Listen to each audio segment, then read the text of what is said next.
আসসালামু আলাইকুম, আশা করি সবাই ভালো আছেন। সবাইকে স্বাগতম আমার ব্লগ ভিডিওতে। আজকে আলোচনার যে বিষয়টা, সেই বিষয়টা হচ্ছে মূলত আমাদের জাতিসংগীত নিয়ে বেশ কিছু আলোচনা হচ্ছে। জাতিসংগীত রাখা না রাখার বিষয় আসলে সেটা সরকার এবং জনগণের মাধ্যমে মূলত এটা অ্যাকচুয়ালি সিদ্ধান্ত হবে। তবে আমি একটু আলোচনা করতে যাচ্ছি বাংলাদেশের জাতীয় সঙ্গীত আসলে কিছু বিতর্কর জন্ম দিয়েছে। যদিও জাতীয় সঙ্গীতের ব্যাপারে আলোচনার ক্ষেত্রে কিছু সাবধানতা আমাকে অবলম্বন করতে হয়, যেহেতু এখন পর্যন্ত কোনো প্রকার ডিসিশন আসেনি। তারপর আমি বলতে চাই যে যতক্ষণ পর্যন্ত আমাদের জাতীয় সঙ্গীত আমাদের সাথে আমাদের আছে, আমাদের সংবিধানে আছে, ততদিন পর্যন্ত আমরা এটাকে সম্মান প্রদর্শন করাটা আমাদের নাগরিক হিসেবে দায়িত্ব। তবে আসলে আমি এখানে দুটো বিষয় নিয়ে বলবো।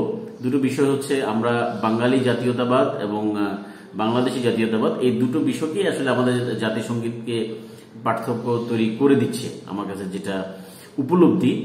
যেমন দেখেন ৭১ পূর্ববর্তী যে বাঙালি জাতীয়তাবাদ, ৭১ পূর্ববর্তী বললে ভুল হবে, ১৯৪৭ সালের আগে বাঙালি জাতীয়তাবাদ বা ভারত অবিভক্ত ভারতের যে অবস্থা ছিল, সেই অবস্থা থেকেই বলা যায় যে এই জাতীয়তাবাদের একটা চিন্তা চেতনা ছিল।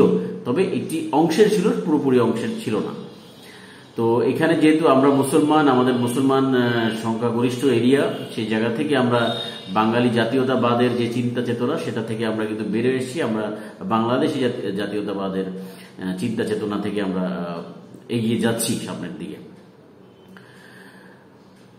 এখন আমাদেরকে বুঝতে হবে এই গানটা লেখা হয়েছিল কি প্রেক্ষাপটে। আমি ছোট করে যদি একটু ইতিহাসে চলে যাই, যে বঙ্গভঙ্গ রদ বা বঙ্গভঙ্গর যে বিষয়টা এসেছিল, সে সময় কিন্তু মূলত এই আলোচনা বা এই গানটা আলোচনা এসেছিল। মূলত এই গানটা লেখা, এই গানটা সহ আরো ৬০টি গান লেখা হয়েছিল মূলত বঙ্গভঙ্গের বিপরীতে বা বিরুদ্ধে গিয়ে। বঙ্গভঙ্গ বিরুদ্ধে আমাদের জন্য কতটুকু ক্ষতি ছিল, বা পূর্ব বাংলা মানুষের জন্য কতটুকু ক্ষতি ছিল, মুসলমানদের জন্য কতটুকু ক্ষতি ছিল, এই চাষা প্রসাদের দেশে যে ক্ষতিটা হয়েছিল, যে আমাদের যদি বঙ্গভঙ্গ হতো তখন আমাদের রাজনৈতিক, সামাজিক, অর্থনৈতিক যে অগ্রগতিটা হতো, সেই অগ্রগতির বাধাটা কিন্তু হিন্দু জমিদার যে যারা রয়েছে তাদের একটি বলা যায় যে ষড়যন্ত্র বলা যায়।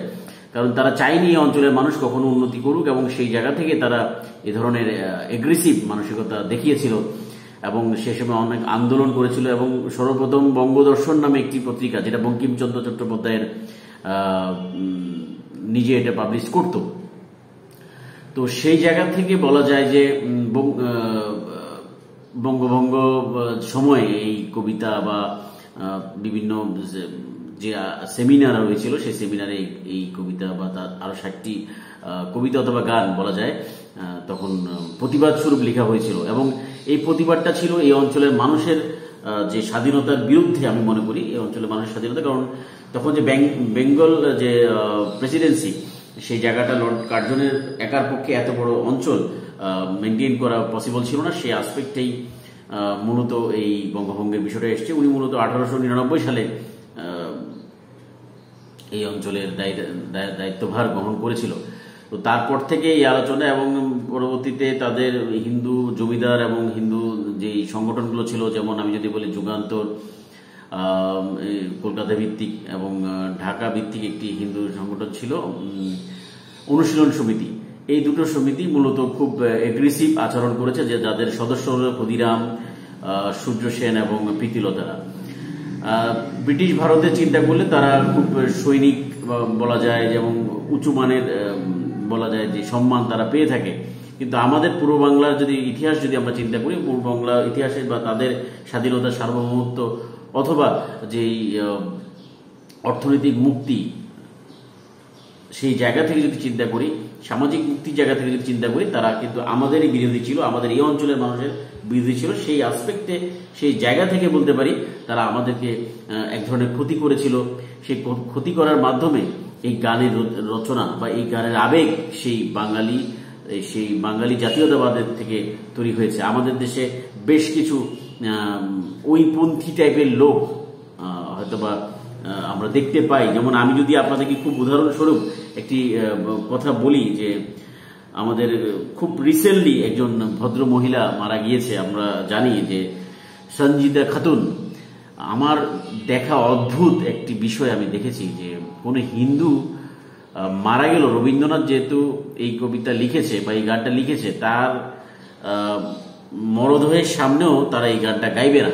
আমি যতটুকু একটি ধর্মীয় বিশ্বাস, প্রত্যেকটা মানুষের একটা ধর্মীয় বিশ্বাস থাকে, না থাকলেও সেই জায়গাটা একটা সম্মান দেখানোর মতো জায়গা থাকতে হবে। সে ওই সোনার বাংলা গানটা ওখানে গিয়েছে। আমি জানি না সঞ্জিদা খাতুন নামে তো সে মুসলমান হিসেবে দেখা যাচ্ছে, কিন্তু এই কাণ্ড আমার মনে হয় খোদ হিন্দুরাও কখনো করবে না। আমি যতটুকু বিশ্বাস রাখি তাদের তাদের ধর্মীয় বিশ্বাসের দিক থেকে আমি যদি বলি, যার যার একটা বিশ্বাস থাকতে পারে, তাদের সে বিশ্বাস সেই জায়গা থেকে তারা করতে পারে। আমাদের একটা বিশ্বাস রয়েছে, তাদের একটা বিশ্বাস রয়েছে, আমি শ্রদ্ধা করি সেই জায়গায়। সেটা আমি কখনো করতে শুনিনি, যতই সেই রবীন্দ্র প্রেমিক হোক, এমন কোনো হিন্দুকে আমি এটা করতে দেখিনি। সঞ্জিদা খাতুন উনি করেছে। তো আমাদের দেশে এমন ধরনের লোক রয়েছে, তার জন্যই কিন্তু এমন উদ্ভট আচরণ হয়। তো এখন সেই জন্যই বলছি যে আমি বেশি লম্বা করব না এই বিষয়টাকে নিয়ে, যে দুটো বিষয় আমাদেরকে কি ধারণ করে, আমাদের এই সঙ্গীত আমাদেরকে কি ধারণ করে। আমি যে ইতিহাস বললাম, আমাদের এই অঞ্চলের মানুষের জন্য কি এই সঙ্গীত ধারণ করে। সিরাজুল হক খান সাহেবরা, চিত্তরঞ্জন সাহেবরা, ওনারা এগুলো করে গেছে, এগুলো সম্মতি দিয়ে গেছে। ধনধান্যে পুষ্পে ভরা ধীরেন্দ্রলাল রায়ের যেই গান, সেখানে বাংলা শব্দটি পাইনি বলেই সিলেকশনটা হয়ে গেছে আমার সোনার বাংলা। বাট আমার সোনার বাংলাকে আমরা ওন করি কিনা, আমার সোনার বাংলার গানটার সাথে, গানের শব্দগুলোর সাথে আমরা ওন করি কিনা, সেটা আমাদের আসলে সবাইকে এখন একটু দেখার সময় হয়ে গিয়েছে। যদিও আমি একদম ডিরেক্টলি, যেহেতু আমাদের সংবিধান এখন রয়েছে, সেটাকে আমি নস্যাৎ করার কথা বলতে, তবে পৃথিবীতে আসলে চেঞ্জ হয়, পরিবর্তন হয়, রাজনীতি পরিবর্তন হচ্ছে, সমাজ পরিবর্তন হচ্ছে, অনেক কিছু পরিবর্তন হচ্ছে। এটা বড় বিষয় না, পৃথিবীর হিস্ট্রিতে অনেক আছে এমন বিষয়, এটা তেমন বড় দাগে কোনো কথা না। তো সেই জায়গায় বলতে পারি যে আমরা যে বাংলাদেশ, আমরা বাংলাদেশের জাতীয়তাবাদ, সেই জাতীয়তাবাদ থেকে আমরা কি আসলে কোনো কিছু এটাকে ফিল করতেছি কিনা, সেখানে আমাদের বাংলাদেশ জাতীয়তাবাদের কোনো টুকরো আছে কিনা, সেটাও আমাদেরকে দেখার সময় হয়েছে। আমি মনে করি আমরা যারা সিভিল সোসাইটি রয়েছেন, একটু চিন্তা করুন, ভাবুন, এটা তেমন বড় কিছু নয়। এবং রবীন্দ্রনাথ, যদি আমি বলি, রবীন্দ্রনাথ আমাদের দেশেরও কোনো কবি নয়, আমাদের দেশে ভালো ভালো কবি রয়েছে, তাদেরকেও আমি মনে করি সেই জিনিসটা ভাবার সময় এসছে। তাদেরকে চেঞ্জ করা যায় কিনা চিন্তা করে দেখতে পারেন। বললেই চেঞ্জ করা তো হয়ে যাবে বিষয়টা তা নয়, আমরা চিন্তা করে দেখতে পারি।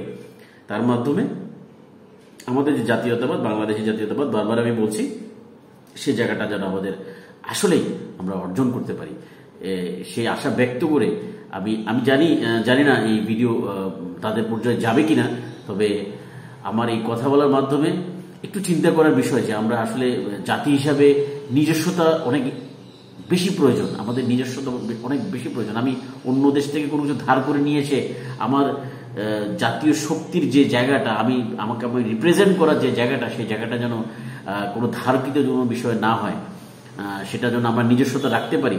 সেই আকুল আবেদন আমি রাষ্ট্রের কাছে, আকুল আবেদন সেই সিভিল সোসাইটির কাছে, যারা একটু চিন্তা করেন, বুদ্ধিজীবী আছেন, তাদের কাছে আমার খুব আকুল আবেদন, একটু চিন্তা করে দেখুন আমাদের এই যে বাংলাদেশি জাতীয়তাবাদের সাথে আসলেই কোনোভাবে আমরা এই গানকে জড়াতে পারি কিনা, এই গানকে আমরা ফিল করি কিনা, সেই জিনিসগুলো চিন্তা করেন। এত বেশি আবেগ, যেটা আবেগ আপনারা দেখাচ্ছে, রবীন্দ্র আবেগ, রবীন্দ্র কিন্তু আমাদের এই অঞ্চলের মানুষকে ভালোবাসেনি, এই অঞ্চলের মানুষকে আমরা ভালোবাসতে দেখিনি, তার অনেক আচরণ আমরা কিন্তু পরিষ্কার জানি।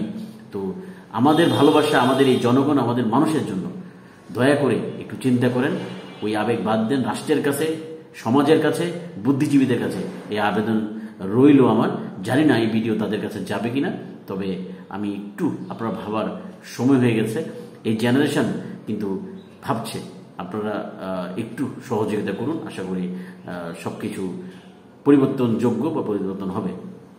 তো আজ এই পর্যন্তই। সবাই ভালো থাকবেন, সুস্থ থাকবেন, আর আমার চ্যানেলটি যদি ভালো লেগে থাকে একটু সাবস্ক্রাইব করে নেবেন, খুশি হব। সবাই ভালো থাকবেন। আসসালামু আলাইকুম।